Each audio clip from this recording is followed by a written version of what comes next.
I will do an Isuzu Trooper commercial anytime. Yes!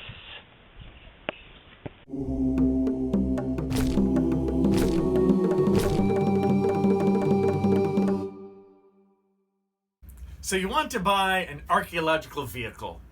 You want to look cool as you drive out to the site. Well, my friend, this is really where you want to double down on those three big ideas in buying anything for archaeology. Simple, durable, cheap. Okay?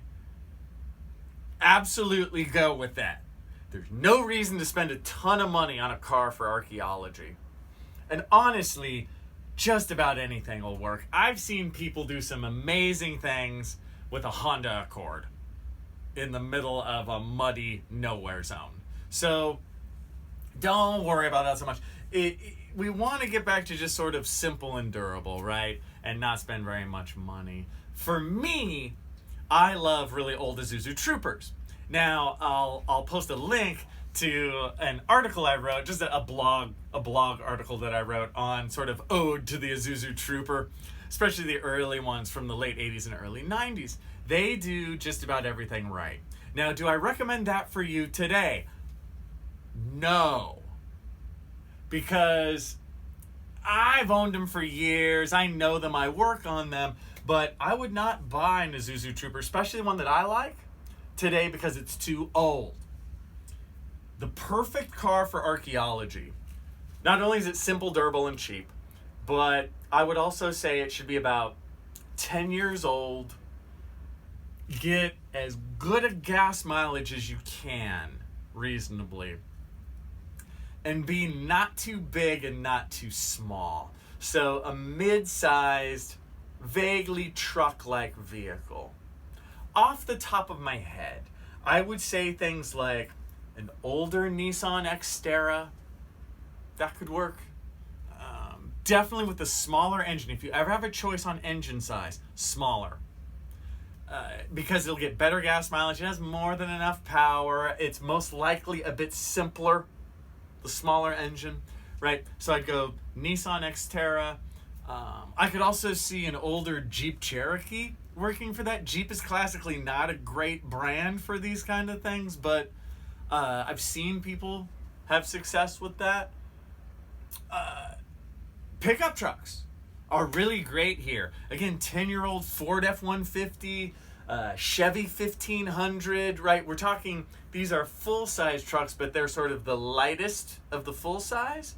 And if you have some sort of king cab, that can be really great. Of course, you'll hear things about like a Toyota Hilux, right? Toyota 4Runner, that kind of stuff.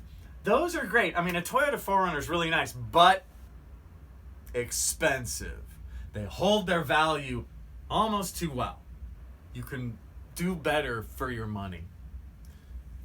There are a bunch of other choices. A couple pitfalls I wouldn't fall down. Do not go for some sort of Toyota Land Cruiser or really anything made by the Land Rover Corporation. None of that stuff. All that stuff is cliches, but they're heavy, gas guzzling, and many of them are not reliable at all. So, again, simplicity helps here. If it's 10 years old, maybe it was driven by a soccer mom. Great, right? It hasn't been pushed to death in some desert location or something like this.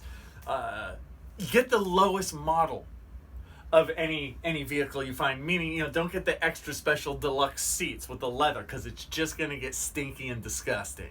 Get the basic one. Other interesting things, a Honda Element could be a really good archaeology car. I've seen a lot of people use Honda CR-Vs and this kind of stuff. Ford Escapes, that kind of stuff. Those will work. Those are a little bit weaker, but that's not a bad thing. Much better gas mileage. I would say that stuff like four-wheel drive is really not needed. I like it, but I'm shallow. You don't need four-wheel drive. What you do need is ground clearance. Really do look for that. Ground clearance is really great in archaeology. So a two-wheel drive truck, king cab, but it's got good ground clearance. It's great archaeology vehicle. Something like a Jeep, the little Jeeps. I want to say Jeep CJ7. The little classic Jeep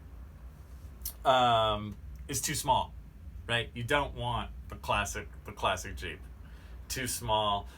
You don't want something that's like a convertible or any of that. Everything else being equal, I like a SUV sort of thing over a more truck situation, just because I like the protection of shoving a lot of stuff in the interior. In a perfect world, if you're on an archaeology project, it's nice to have both. It's nice to have somebody who has an SUV that's fully covered, and somebody who has a truck to carry the dirtier stuff or the longer stuff that is just too difficult to deal with an enclosed vehicle. Gas mileage, look for gas mileage. A couple miles per gallon really make a difference. My old Trooper with a 4-cylinder used to get like 21, 22 miles a gallon, which is really great for something like that. And my new one, which is a 91, the old one was an 86. The new one gets 17, 18 miles a gallon. It doesn't sound like that much. It really makes a difference. As the gallons go by, it really adds up. So look for that. Stuff like all-wheel drive Subarus and that kind of stuff, those work really well. Subaru Forester, great archaeology vehicle. So when you're looking for an archaeology vehicle, besides following the big three, just keep an open mind. Don't spend too much. Cheap, used, 10 years old. Don't go too old. You don't want a classic Land Cruiser. It's just gonna break down. Want something in that nice in-between world of used but not destroyed.